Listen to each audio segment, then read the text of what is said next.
संग करताड़ ऐसे हो तू नहीं रहता रहब केकरा संगे आदिया के जोरा रहा जहर संगे। और क्या कहती है ए राजा जाता रहो घर ही रहो। अफसाना जी मलकाइन रहो से कोहेली घर ही रहो मोल चाम पिटले से कामा ये चाम पिटो।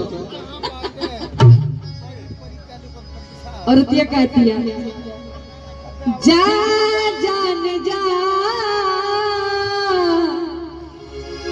अरे जान गई कितना पानी में बाड़ा पहचान गई। आवा उन्हें से आवा अरे जा जान जा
अरे कहता कहर के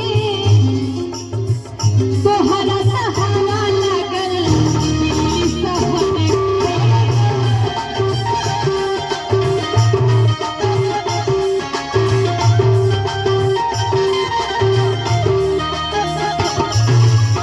और क्या कह दिया कैसे तेरा जवान के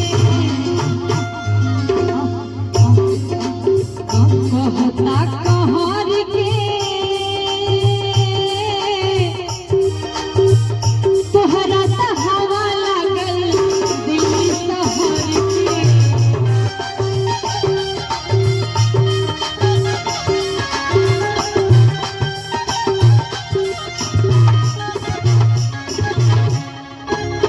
और क्या कहती है दीपू जी कैसे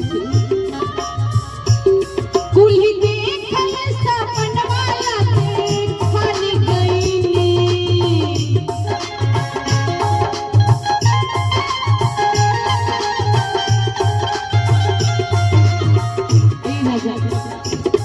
जितना सपना सजा के आई लनी है उनके साथे कुल्ही सपना हमार माटी में मिला देले बानी। कुल्ही देखल सपनवा लागे खाली गईनी। जा जान जा जान गईनी जान जा जान गईनी।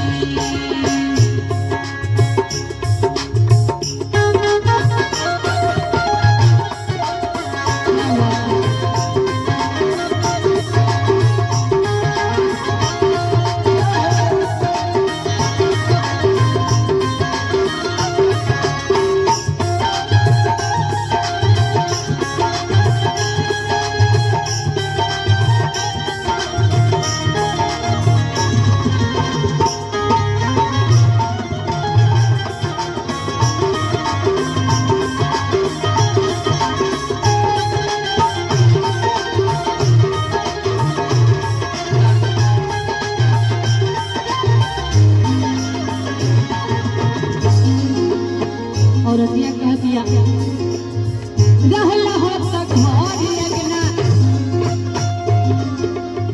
रहू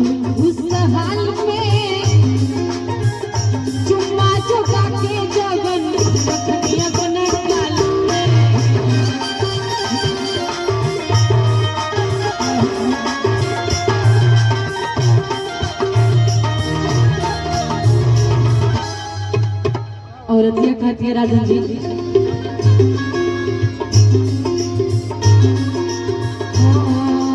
छोड़ के जाने वाले मुझको छोड़ के ना जाइयो, छोड़ के जाने वाले मुझको छोड़ के ना जाइयो, प्यार मेरा यूं खाए तूने कह दिया खाली क्यों। और क्या कहती है राजन जी, ये लाइन पे गौर करब, पूरा गौर जी काम हो गई बा। तेरे संग प्यार में नहीं तोड़ना, तेरे संग प्यार में नहीं तोड़ना। और कहना है चाहे तेरे पीछे पड़े जग छोड़ना, तेरे संग प्यार में नहीं तोड़ना, तेरे संग प्यार में नहीं तोड़ना। क्या बात है, पहला बात तो हमारी इसके बाद औरत क्या कह दिया, कैसे रहला हो तो घरे अपना,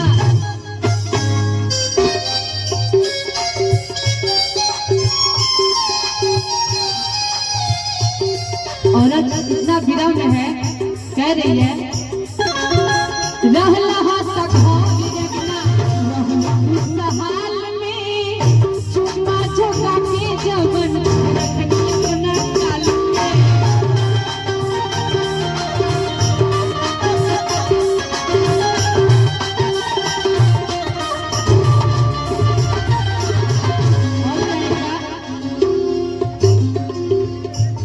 कुल्ही देखल सपन वाला ते खन गईनी,